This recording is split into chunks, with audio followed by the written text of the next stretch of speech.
Hey everyone and welcome back to another video. Today I'm going to show you how you can cancel an Amazon Prime Video membership. So you can cancel and stop your credit card from paying your membership each month.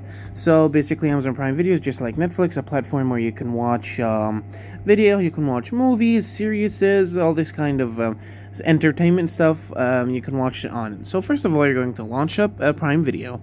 Now, Prime Video will have your home page over here. Okay, as you can see, there's a lot of shows, a lot of movies, all this kind of stuff. Then you're going to go on the top right corner, okay, on your profile picture. Now, on your profile picture, you're going to click on the settings icon. From the settings icon, you're going to have a bunch of options. You're going to click on Manage Account. From Manage Account, as you can see, you can edit your details, name, email, phone number, or password, and you can just cancel your membership.